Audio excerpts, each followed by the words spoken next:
Last week, President Trump signed an executive order that changes everything. And I mean everything.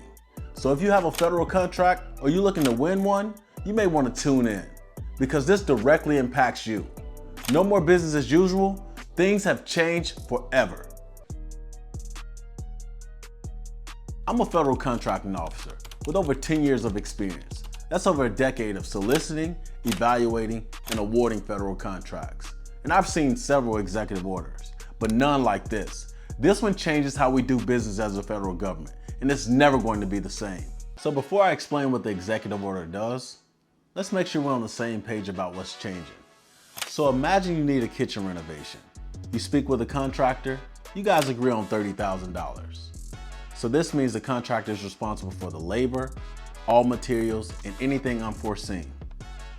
So after the project is done, if the project finished at $35,000, the contractor eats that $5,000 loss. However, if he does smoothly, does a great job, and he finishes the job at $20,000, he just made a $10,000 profit.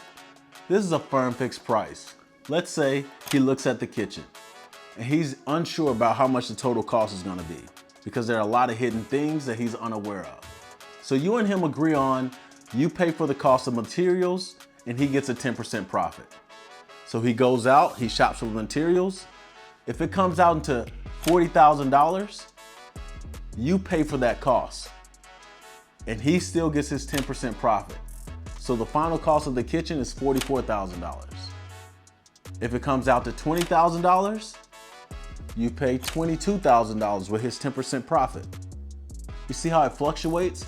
This is a cost reimbursement type contract. So here's the situation. Last year, the federal government spent $120 billion on cost reimbursement type contracts for consulting services. And this administration said enough is enough. Because frankly, where's the incentive for contractors to lower the cost to the federal government if they're being reimbursed for everything? And plus, they get their profit percentage. The simple answer, there is no incentive. The executive order states directly, federal procurement has tolerated unprecedented costs, bloated overhead, and weak performance incentives. So whether you agree with it or not, firm fixed price contracts are now the default. And cost reimbursement, they're the exception. But you're gonna need a justification and approval in order to go that route. So here's the thing about this executive order. Most small business, they'll get by unfazed. But if it does affect you, it could be a huge impact on you and the contract that you currently own. Firm fixed contracts being the default, we now have to justify anything that we have on hand that's not firm fixed price. Otherwise, we have to look to change those. And any new contracts that are exceeding $100 million for the Department of War, we have to get agency head approval. That's a high level approval before we can enter into a contract like that. And under this executive order, President Trump gave us 90 days. That runs into July 29th of 2026 to renegotiate, restructure, and modify all of our high dollar contracts to get into firm fixed price. The only exceptions are our emergency type contracts, our major weapon systems, and research and development.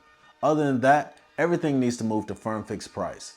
And I don't want to sugarcoat it. With all things being equal, you may see other companies creep into your lane, bidding for the same thing that you're bidding for. So ensure that your proposals are zipped up tight. Make sure your capability statement is up to par, because all these things matter. All these things are going to help you get a contract award. With competition being stiffer, the contracting officer may be a little bit less likely to reach out to you to figure out whatever weaknesses you have. They may just go straight to the next because competition is there. There's no need to have a conversation with you. They want to know what you can do first time around. Because if you can't do it, the next man can. So treat it like that. This is your one true impression to impress upon the government that you're the right person for the contract. When responding to a firm fixed price type contract, you want to make sure you know your pricing up front. You don't want to price yourself so low that you can't sustain the contract itself. Because with a firm fixed price, what you tell the government is what we're expecting to pay. There's no renegotiating later, there's no adjusting costs. What you say, if it's $100,000, that's what we're gonna pay you. If you overrun to $120,000, whoops, I guess you're in the whole $20,000 because we're not correcting the contract. One of the benefits of moving away from cost reimbursement for you is we're not auditing your books. Your accounting system does not have to be DCAA compliant. Honestly, the risk is on you with firm fixed price. So we're expecting the price that you say is the price that we pay. So none of that scrutinizing your accounting, none of that. 3 things I need you to do before your contracting officer reaches out to you. 1, I need you to read and understand the contract that you're in. If you're in a non-firm fixed price type contract, then be expecting your contracting officer to be reaching out to you very, very soon. And when he does, it's not a unilateral change. This is something that takes both parties' consent, mutual consent, which means it's a bilateral agreement. And bilateral agreements are subject to negotiations. So understanding the contract that you currently have and what the government is asking you for will give you a piece of leverage. You can ask for time, you can ask for money, or you can ask for both. Number 2, and I cannot stress it enough, understand your pricing before you submit any more proposals. And this is key because this is going to keep the lights on where you are. Understand your overhead, understand your fringe, understand your G&A, consider your profit margins. All these things are a factor before you submit any type of proposal to the government. Number 3, look at SAM.gov registration with a new lens. Look in section B to understand the government's approach on how they plan to award this contract. Is it time and materials? Is it firm fixed price? Is it cost reimbursement? And understand that anything that's not firm fixed price, the contracting officer must justify. That IT service that once was cost reimbursement may now fall in the firm fixed price lane, and that's going to directly affect how you propose against it. The landscape is now changing. The thing is, you have to change with it. This administration told every federal agency that firm fixed pricing is now the going contract. And if you take nothing else away from this video, I want you to take one thing away. Know your pricing, know your overhead, know your sustainment, and know your profit margins. With that, you can't fail. Price yourself accordingly, respond to proposals accordingly, and good luck.